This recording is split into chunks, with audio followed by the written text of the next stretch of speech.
BJP নেতা তনবিন্দর সিং রাহুল গান্ধীকে নিয়ে মন্তব্য করেছিলেন যে থামুন, না হলে ভবিষ্যতে আপনারও আপনার ঠাকুমার মতোই পরিণতি হবে।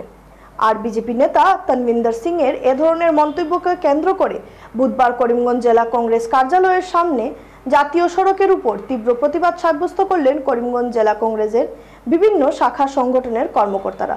এদিন তারা বিজেপি নেতা তনবিন্দর সিং এর কুশপুতুল পুড়িয়ে প্রতিবাদ সাব্যস্ত করেন। সমগ্র আসাম রাজ্যে এবং ভারতবর্ষের বিভিন্ন প্রান্তে তনবীর সিং মারওয়া, যিনি কংগ্রেসের প্রাক্তন বিধায়ক ছিলেন এবং বর্তমানে যিনি ভারতীয় জনতা পার্টির সদস্য, উনি আরেকজন আছেন গাইকোয়াড়, ওনারা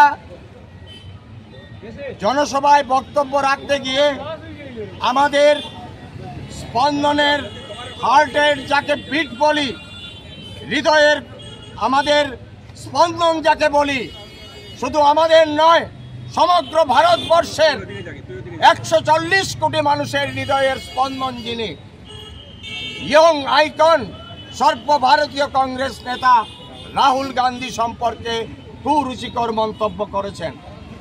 এই কুরুচিকর মন্তব্য করেছেন উনি যে राहुल का ऐसा हाल होगा जो हाल उसका दीदा का हुआ था।